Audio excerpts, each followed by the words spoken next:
دیکھیں نا دنیا میں تنازع تو ہوتے ہیں نا، کشمیر کا تنازع ہے، ایریٹریا میں تنازع ہوتا تھا، بہت عرصہ ہو گیا سنتے آئے ہیں، وہاں بھی کوئی تنازع، کسی اور جگہ بھی تنازع ہو سکتا ہے۔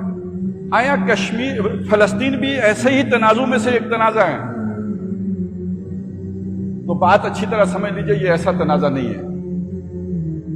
یہ جو علاقہ ہے یہ اللہ کا خاص علاقہ ہے، جیسے بیت اللہ ہے نا، حدود حرم ہے، حدود حرم کے اندر کی زمین باقی دنیا کی زمین کی طرح نہیں ہے۔ آپ مانتے ہیں نا یہ بات؟ ایمان ہے نا آپ کا اس بات کے اوپر؟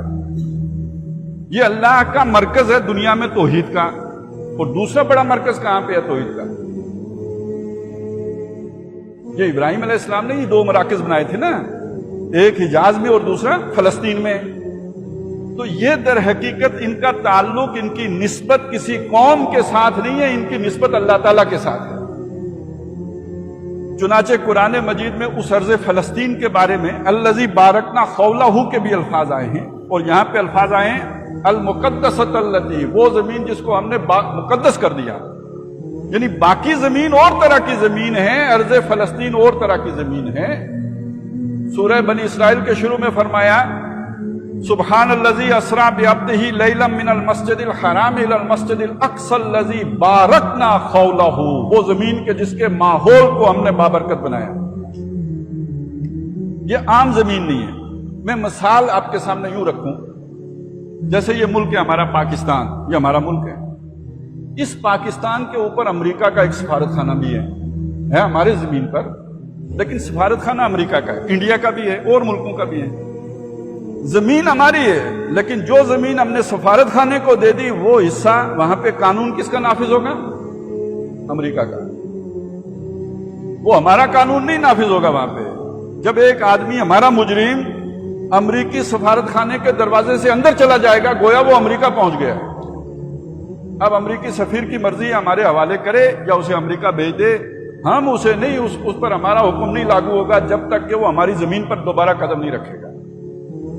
اسی طرح سمجھ لیجئے بیت اللہ شریف ہو یا بیت المقدس ہو، یہ اللہ کے سفارت خانے ہیں زمین کے اوپر، یہ توحید کے مراکز ہیں، یہ اللہ کے گھر ہیں، اور اللہ کے یہ گھر الاٹ ہوں گے اللہ کے نمائندے کو، اللہ کے سفیر کو۔ اور اللہ کا آخری سفیر کون ہے؟ موسیٰ علیہ السلام یا عیسیٰ علیہ السلام یا محمد الرسول اللہ صلی اللہ علیہ وسلم؟ تو جناب یہ محمد الرسول اللہ اللہ کے آخری سفیر ہیں، اور اس نسبت سے زمین کے اوپر وہ تمام مقدسات اور تمام تبرک والے چیزیں جو اللہ سے نسبت رکھتی ہیں وہ در حقیقت اس کے کسٹوڈین محمد الرسول اللہ ہو گئے صلی اللہ علیہ وسلم۔ اگر یہ بات سمجھ میں آئی ہے تو وہ واقعہ سمجھ میں آئے گا۔ اللہ تعالیٰ کا فیصلہ تھا محمد الرسول اللہ کو آسمان پر لے جانے کا، معراج کا بڑا مشہور واقعہ ہے۔ اس زمین کے اوپر سب سے مقدس جگہ بیت اللہ ہے جہاں پہ حضور رہتے تھے، مکے میں۔ تو آسمان پہ جانا تھا تو مکے سے جانا چاہیے تھا نا۔ اللہ تعالیٰ نے وہاں سے چلایا، لے گئے مسجد اقصی، ارض فلسطین، اور ارض فلسطین سے اٹھا کے آسمان پر لے کے گئے۔ یہ زمینی سفر کیوں کروایا اللہ نے؟ سورہ بنی اسرائیل میں آسمانی سفر کا ذکر ہی نہیں ہے، جو اللہ نے ذکر کیا وہ زمینی سفر کا ذکر کیا۔ سبحان الذی اسریٰ بعبدہ لیلا من المسجد الحرام الی المسجد الاقصی۔ یہ مسجد اقصی کہاں ہے؟ یہ ارض فلسطین میں ہے۔ تو اللہ وہاں پہ کیوں لے گئے؟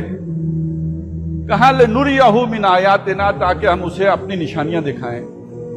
کیا نشانیاں دکھائیں ہمیں نہیں معلوم، لیکن جو نشانی ہمیں معلوم ہے، جو بتائی گئی، حضور صلی اللہ علیہ وسلم نے خود بتائی، وہ نشانی کیا ہے؟ کہ اس مسجد اقصی میں محمد الرسول اللہ کو مصلی پہ کھڑا کیا گیا ہے، اور باقی تمام نبی، وہ نبی کون تھے جو اس سے پہلے اس مصلی پر کھڑے ہوتے رہے، وہ سارے وہ اس مصلی کو چھوڑ کر محمد الرسول اللہ کی اقتداء میں کھڑے ہو گئے۔ اس کا کیا مطلب ہے؟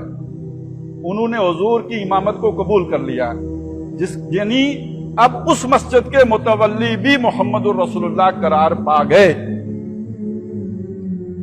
اب اس اعتبار سے دیکھیں کہ حضور کے جانے کے بعد اس کی تولیت کس کے پاس جائے گی؟ حضور کی امت کے پاس جائے گی۔ قرآن کا وارث کون بنایا اللہ نے؟ کس کو بنایا؟ اللہ کا کلام ہے نا، محمد الرسول اللہ پہ اترا ہے نا۔